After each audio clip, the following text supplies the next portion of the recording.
Bonjour, bonjour à tous. Grâce et paix, mes chers bien-aimés frères et sœurs. Nous voici à nouveau. Je voulais vous remercier à vous tous qui ont regardé les vidéos, qui ont laissé leur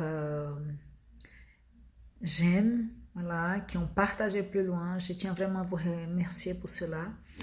Et me voici à nouveau parce que le Seigneur m'a beaucoup parlé à travers des textes encore, de sa parole, et je vais vous laisser une parole pour votre cœur.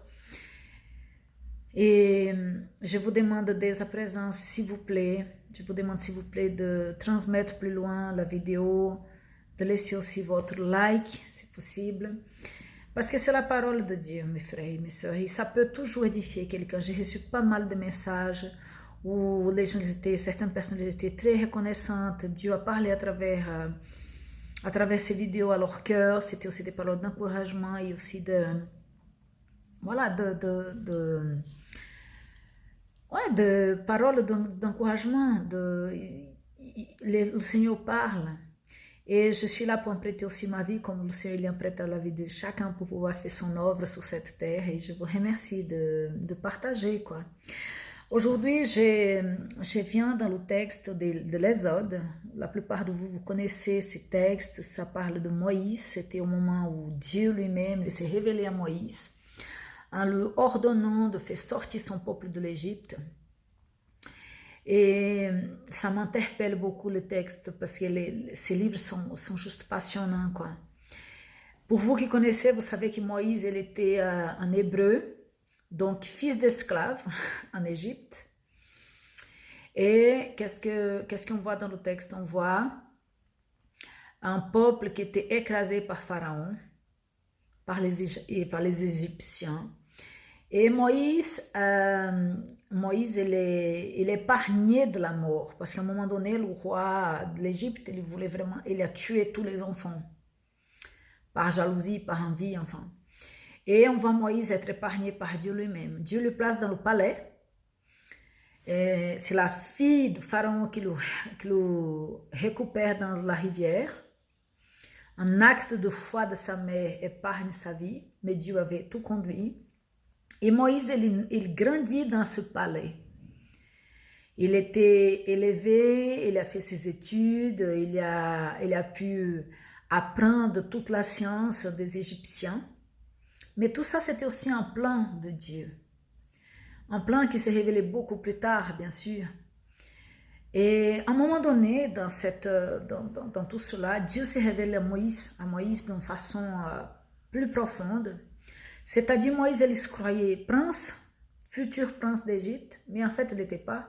Il était un hébreu, voilà. Malgré qu'il était dans un château bien doré, il n'était qu'un esclave.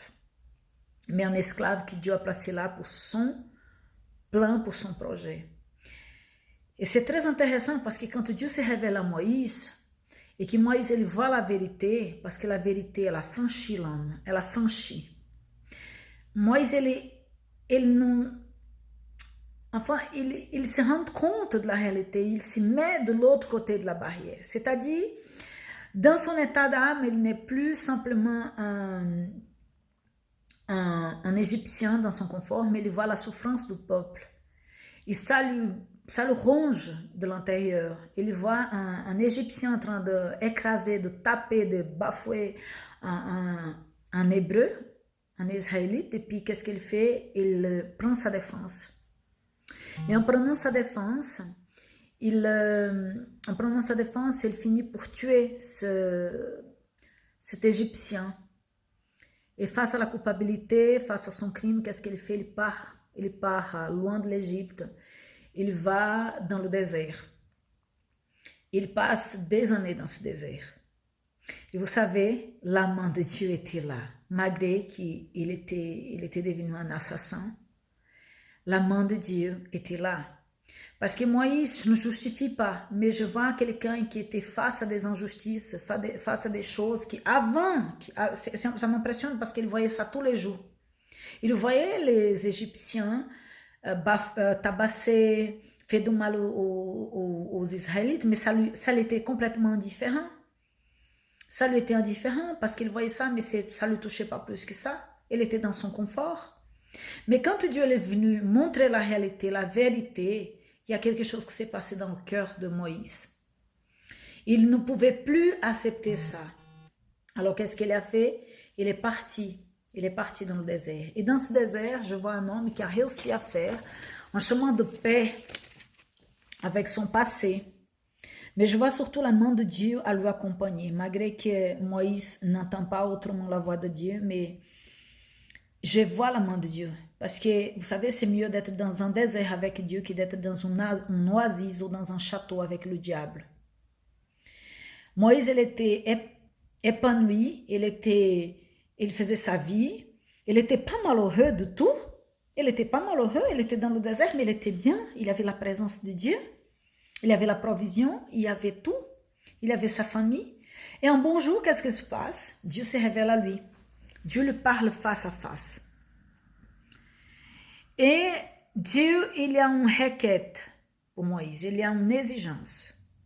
Il dit à Moïse, écoute Moïse, je veux que tu rentres en Égypte et que tu fasses sortir mon peuple de la courbée de Pharaon. Je veux qu'il soit délivré et je veux qu'il soit délivré à travers ta main. C'était une exigence assez... Pas n'importe quoi comme exigence. Mais ce n'était pas l'exigence de Moïse, c'était une exigence de Dieu, de Dieu Tout-Puissant. Ce n'était pas une idée de Moïse. Moïse, il était très bien là où il était. Il était bien dans son désert, il était bien en train de vivre sa petite vie, bien tranquille. Mais c'est Dieu qui a dit non, c'est bon, j'ai entendu les cris des Hébreux et je veux que tu ailles leur délivrer. Et dans le texte de l'Exode, au numéro 3, chapitre 3 et verset 7, le Seigneur il dit ces mots à Moïse. Le Seigneur continue. J'ai vu la misère de mon peuple en Égypte. J'ai entendu crier sous le coup de ces chefs égyptiens. Oui, je connais leur souffrance. Je suis donc descendu pour les délivrer du pouvoir des Égyptiens. En effet, dans le verset 9, il dit, en effet, les cris des Israélites sont montés jusqu'à moi. J'ai vu comment les Égyptiens les écrasaient. Alors maintenant, je t'envoie vers le roi d'Égypte. Va y faire sortir de son pays les Israélites, mon peuple.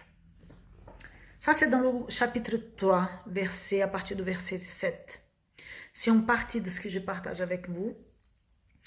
Alors, je vois Dieu se révéler à Moïse, le peuple probable, la personne la moins probable, dit, vas-y, maintenant je t'ai choisi pour délivrer mon peuple. Puis Moïse, quelle est sa réaction? Mais Seigneur, moi je ne sais même pas parler. Comment moi, je suis ici dans mon coin, tranquille, et puis tu veux que j'aille là, leur voir, leur dire quoi? En plus, le roi d'Égypte. Je suis sûre que Moïse, il y a plein de pensées qui sont venues dans sa tête. Je suis sûre que Moïse, il s'est dit, mais moi, j'ai tué un Égyptien parce que j'étais, à un moment donné, j'étais tellement irritée de voir tant d'injustice, moi qui étais connivente, moi qui étais quelque part associée à toutes ces injustices, à un moment donné, j'étais dégoûtée parce que je sais qu'ils étaient en train d'écraser aussi mon peuple.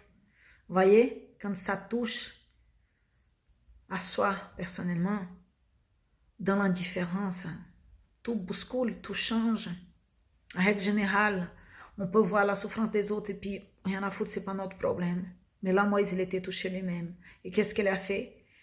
Il a tué cet Égyptien. Mais on ne voit pas Dieu en train de lui dire, écoute, toi, tu as tué un Égyptien, hein? Ah, moi, Moïse, ça, j'ai bien noté, hein? Non, Dieu, il va lui appeler lui pour faire sortir le peuple. Parce que Dieu n'est pas un Dieu injuste. Dieu est un Dieu juste. C'est les hommes qui sont injustes. C'est les hommes qui pensent qu'en faisant leur justice, qui sont justes. Mais Dieu n'est pas injuste. Dieu, il connaît tout. Il connaît la profondeur du cœur. Et Moïse, il s'y dispose, après beaucoup de lutte, il s'y dispose et dit, ok, Seigneur, je vais aller faire. Je vais accomplir tes exigences. Je vais accomplir ta demande. Et vous savez, ça... ça me touche beaucoup parce que je ne vois pas Moïse rentrer vers Pharaon comme un fils prodigue. Un fils prodigue qui va vers son père, soi-disant, pour lui demander pardon. Moïse ne rentre pas en Égypte pour demander pardon à Pharaon. Il va plutôt avec une requête, la requête de Dieu, une exigence. Parce que Dieu il est un Dieu exigeant. C'est impossible de servir Dieu et ne pas croire qu'on aura des sacrifices à faire et qu'il ne sera pas exigeant. Mais son exigence, elle est légère. Elle n'est pas encourbée de souffrance et de douleur. Son joug, il est léger. Et je vois Moïse rentrer en Égypte, non pas pour dire Pharaon, écoute, pardon, parce que j'ai tué un des tiens. Non, il va entrer et dire, écoute, moi je viens vers toi. Pour te demander maintenant, avec la bouche remplie de demandes, voilà, je viens vers toi pour te demander, dans le nom de Dieu, de Yahvé, de laisser partir le peuple, son peuple. Et vous savez, dans le chapitre 5, je vais essayer de lire le texte, tout le chapitre, ou une partie en tout cas, pour que vous puissiez comprendre. Quand Moïse il va voir Pharaon, qu'est-ce qu'il dit? Après cela, c'est le chapitre 5, hein? Après cela, Moïse et Aaron vont trouver le roi d'Égypte. Ils lui disent, le Seigneur, Dieu d'Israël, te donne cet ordre. Laisse partir mon peuple dans le désert, là où il doit célébrer une fête en mon honneur. Le roi répond, quoi? Laisser partir les Israélites? Mais qui est ce Seigneur? Est-ce que je dois l'écouter? Moi? Non. Je ne connais pas le Seigneur. Alors, je ne vous laisserai pas partir. Moïse et Aaron disent, le Dieu des Hébreux s'est montré à nous. Laisse-nous partir. Nous marcherons pendant 3 jours dans le désert et là nous offrirons des sacrifices au Seigneur notre Dieu. Ainsi, il ne nous fera pas mourir par la peste ou par la guerre. Le roi d'Égypte leur dit, Moïse, Aaron, vous voulez empêcher les Israélites de travailler? Pourquoi donc? Occupez-vous de vos affaires. Maintenant, ces gens-là sont devenus nombreux et vous voulez qu'ils laissent leur travail maintenant? Voyez, ça c'était la réponse de Pharaon. Alors, qu'est-ce que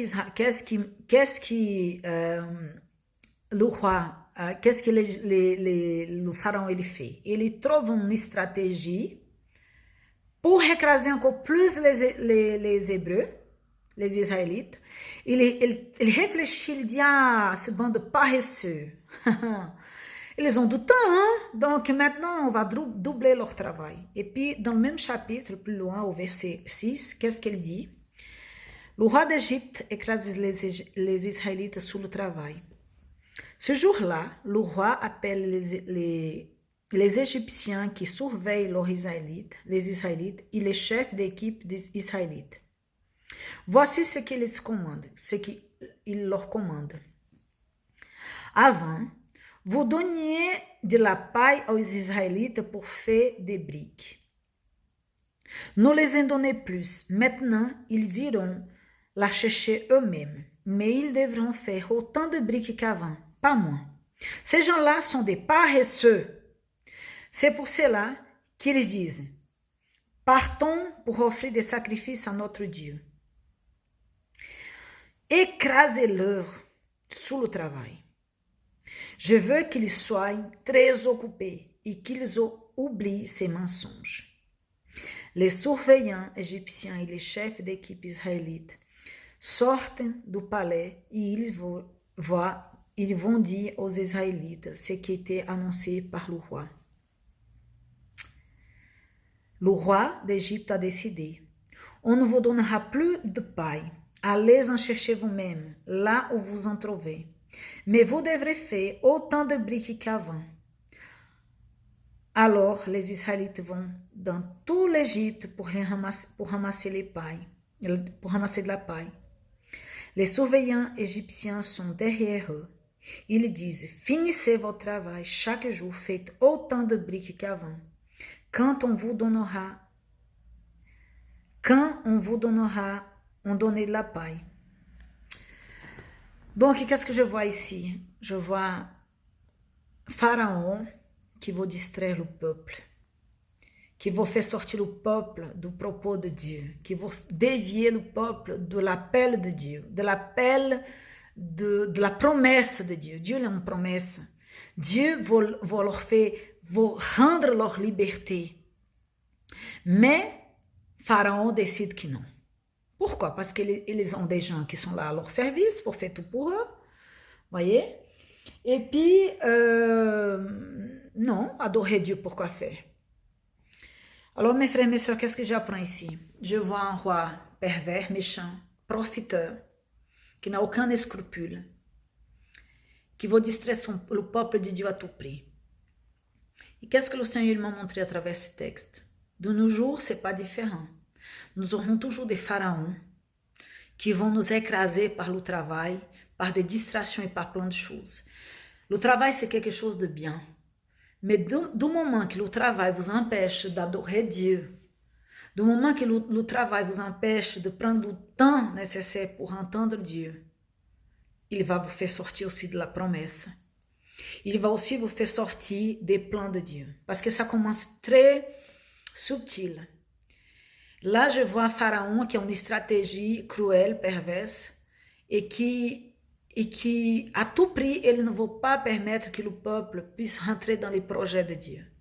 Dieu ne voulait pas qu'ils soient des esclaves. Il ne voulait pas qu'on soit dans l'esclavage. Et dans ce monde, il y a tout le temps des jougs, des personnes, des situations qui arrivent pour nous mettre des jougs sur le dos. Parfois, nous sommes dans la pleine liberté. Et tout d'un coup, il y a un pharaon qui arrive en nous disant, écoute, oh non, toi et ton Dieu, toi tu adores, toi tu prends le temps, il ne faut pas prendre le temps. Il faut travailler, il faut courir. Et c'est métro, dodo, métro et boulot. Et il n'y a plus rien à part ça. Et la plupart d'entre nous, on rentre dans une spirale qui, tout le reste est secondaire. Il y a une inversion des valeurs en fait. Au lieu que Dieu soit au centre, au lieu que Dieu soit à la première place, non, nous donnons la place à plusieurs choses. Et aujourd'hui, je voulais vous encourager. Le texte, il développe beaucoup plus. Je vais vraiment faire une série par rapport à ce texte, parce qu'il y a tellement de perles là-dedans. Je lisais ça. Et tout le livre, j'apprends vraiment des merveilles, comme les stratégies de Pharaon pour détruire le peuple, pour le distraire. Et la façon diabolique qu'il a pour pouvoir séduire le peuple, pour même essayer de tromper Moïse par moment. Et à un moment donné, il appelle Moïse et il dit, écoute, ok, ton Dieu, il veut que je les laisse partir, mais laisse les enfants ici, il va avec les hommes seulement. Il essaye tout le temps de négocier avec Moïse. À un moment donné, quand il y a les plaies de l'Égypte qui arrivent, à cause de sa dureté de cœur, il y a plein de situations qui apparaissent et qui on voit la cruauté de Pharaon. La méchanceté, le profit, vouloir tout le temps, seulement se bénéficier avec le travail du peuple. Il ne reconnaît pas Dieu, il ne reconnaît pas l'autorité de Dieu dans la vie de Moïse, et il ne reconnaît rien de tout. Mais je le vois vouloir tout le temps écraser, détruire, dévier. Il ne veut pas bénéficier ce peuple, mais il ne veut pas non plus accorder un quelconque faveur. Il veut juste profiter et prendre. Et aujourd'hui, mes frères et mes sœurs, nous arrivons à la fin de l'année 2019. Il n'est pas encore fini, il y a encore beaucoup de belles choses qui peuvent se passer. Mais je vous encourage, mes frères et mes sœurs, ne vous laissez pas distraire par tout ce qui vient vous encombrer. Prenez du temps d'adoration pour le Seigneur. Prenez du temps pour lire sa parole. Prenez du temps pour l'entendre, pour l'écouter. C'est important cela. Et voilà, c'est ce que je voulais partager avec vous aujourd'hui. Que Dieu vous encourage, que Dieu vous porte, qu'avant cette fin d'année, le Seigneur puisse faire des prodiges dans vos vies comme il a fait dans l'Égypte. Il y a encore plusieurs choses que je vais partager avec vous dans les textes de l'Exode. Et j'espère que vous serez là pour entendre. Et j'espère surtout que le Seigneur parle à vos cœurs. N'écoutez pas l'ennemi. N'écoutez pas. Dieu, il vous a appelé pour être libre. C'est pour cela que Jésus-Christ il s'est révélé, pour que vous soyez dans la pleine liberté, dans la joie. C'est la joie du Seigneur qui est notre force. Et sachez aussi une chose, sans Jésus, sans Christ, nous ne pouvons rien faire. Nous pouvons faire nos petits plans, nos petits projets. Mais sachez, l'ennemi ne va jamais rester les bras croisés en laissant les choses se passer tranquillement. Il va se lever, mais il se lève pour tomber aussi. Car celui qui vous a appelé, celui qui m'a appelé, il est plus grand que celui qui est dans le monde. Je vous encourage vraiment à garder vos yeux fixés sur Christ et ne pas se laisser distraire par le travail. Le travail est bon, c'est notre moyen de survie aussi, à quelque part. Mais sachez que même les portes, c'est Dieu qui ouvre. Alors qu'aujourd'hui, d'ici à la fin de cette année, vous puissiez vraiment observer quelles sont vos priorités. Est-ce que Dieu est une priorité dans vos vies? Est-ce que Dieu il est le centre aussi? Moi, j'ai beaucoup réfléchi à tout ça. J'ai dit au Seigneur, Seigneur, je veux vraiment que tu sois la priorité dans ma vie, parce que sans toi, je ne peux rien faire. Et je vous encourage vraiment à faire cette évaluation. Et s'humilier aussi dans la main puissante du Seigneur. Et lui demander qu'il ait la première place. Amen. Je vous demande de partager la vidéo plus loin, si ça vous a parlé, si ça vous a encouragé. Je vous remercie à tous. Que le Seigneur puisse vous remplir de sa joie, de sa présence. Et merci pour qui vous êtes dans ma vie. Merci à mes frères de loin et de près. Merci aussi pour vos prières. Je vous demande, s'il vous plaît, priez pour moi. J'ai besoin de vos prières. Et je prierai pour vous. Je suis en prière pour vous. Vous qui, voilà, en Europe, en Amérique, en Afrique, voilà, où que vous soyez. Sachez que vous êtes portés dans mes prières. Que le Seigneur vous garde, vous bénisse et qu'il vous accorde une semaine dans sa pleine liberté. Amen. Je vous embrasse. Amen.